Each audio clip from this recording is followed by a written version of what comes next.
Doctor चिकित्सा अवहेलू मृत्यु अभियोग आनी परिवार लोके।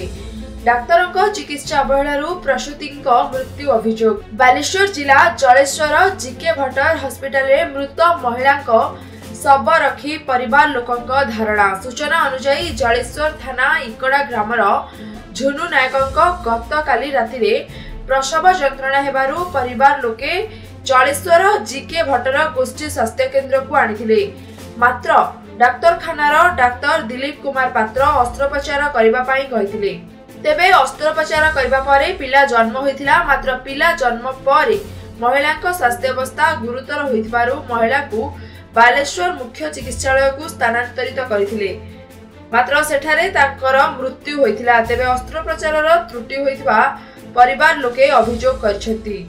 क्षतिपूरण दाबी रे मृत महिला शव रखी धारणा रे बसिछथि परिवार लोके। तेबे ए नै चिकित्सा करथिबा डाक्तर को प्रतिक्रिया मिली पारि नहीं।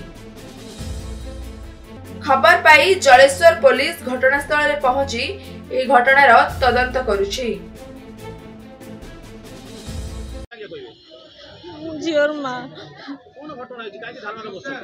मो झी को दिलीप पात्र मार देला। सीजर कर परिश्रम नाड़ी काटी दे आमर कहीं जानी पारे चिकित्सा कर सीजर कला परिश्रम टोटाल मो छुआर तो पेट फुलीगला छाती पेट फुलीगला छुआर पेन आहरी बढ़ी चला जिते डाक्तर को डाकिले कहीं आसलानी। दीदी मैंने खाली आसिक इंजेक्शन दौरान आउ सिलाइन फुटुंट मुझे दीदी किस मो छुआर कौच क्या डाक्तर को डाक दीदी डाक्तर ना आउन आउन ये दीदी मैंने मत बुले बुले बुले बुले रात समीर पात्र बीजेपी साधारण संपादक उड़ीसा किसान मोर्चा। देखो तो बड़ा दुखद घटना जलेश्वर हॉस्पिटल ले विभिन्न प्रकार उन्नतिमूलक काम चलीथिला बेले डॉक्टर अभाव एवं जो डॉक्टर माने रहुचंती सेमानंकर सेवा मनोभूति नथिबा दृष्टिकोणरू आज सकाळ एक गर्भवती मांकर मृत्यु घटी। आउ डॉक्टर रात्रि रे तांको सिजारिंग करथिले। सुना जाए तांकर अभियोग अछि जे डॉक्टर कुआडे तांको 6000 टका मागिथिले आ सेमाने तांको देइचंती। किंतु दुख परितापर विषय जे जलेश्वर हॉस्पिटल ले डॉक्टर दिलीप पात्रंकर बोधे मते लागुची तांकर 10 वर्ष कार्यकाल भितरे 10-15 रु ऊर्ध्व गर्भवती मांकर मृत्यु घटिलानी। यार तदंत केबे हबो?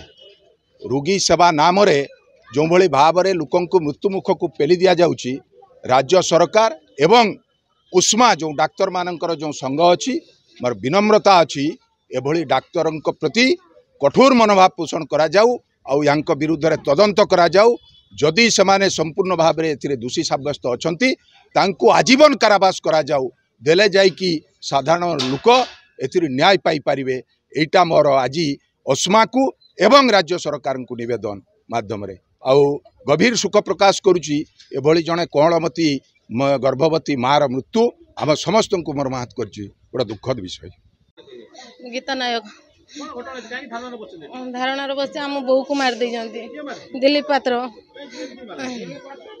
कहीं मारे 6000 टका ने कहले आमको टाइम देले नर्स आसिक देखिले आमको कहले हूँ नॉर्मल हम पेसेंट आम रखिले 12टा टाइम देले 12टा टाइम देला पर भी सार आसिले कहले आमर नर्स मैंने कहले आमर जहाँ कहवा सैया आसिले तापर नर्स मैंने आसिक इंजेक्शन फिजेक्शन देदेले दे कहले अटिकी नहीं जाए आमर भी कहले हो सीजर जदि करेंगे नॉर्मल हबानी कहले रास्ता फिटी ना कहले सीजर करते आम कहले हो ताने सीजर करदूँ तापर सीजर को नहीं गले कहले कही पटेले कहले हूँ 6000 टका ने आमर भी राजी हो गले कहले हाँ नबा 6000 टका दबा आमर कहते ना बालेश्वर नहीं जावा बालेश्वर भी नहीं तो देले कहले ये सीजर करदे 6000 टका मागिले आम दबा बोली कही तापर तो मुझे 5टा जाती 5टा पर मुझे पलि पलि गला घर कदी फोन गला 2टा बेलके राति 2टा बेले आम से पुत्रा छुआ घर पाखे थे देउर माने बहुर देउर कहले हूँ 2टा बेले कहले परिस्रा बंद हो माने निश्वास नहीं पार्टी पेट जंत्रणा होपर आम देउर आसिले पुत्रा आसिले आइला मु पचारनी छुआ किस ना इंजेक्शन देती हूँ सी कहले डाक्टर को डाकिला को आसिले नर्स मैंने जाइए प्रसाव नाड़ खाली देखुं आउ कि तापर आसिकी हूँ सार होती पंडा सार से आसिक डिस्चार्ज कर छुआ फोन कले मत बालेश्वर नहीं जाए ये पारे मना कले बालेश्वर नहीं जाए कहले पठेदेले आमको मुझे ताने हो बालेश्वर नहीं जाओ बालेश्वर नहीं जाते कहीं से तो घटना होती सिजरिंग ये डॉक्टर करथिले दिलीप पात्र।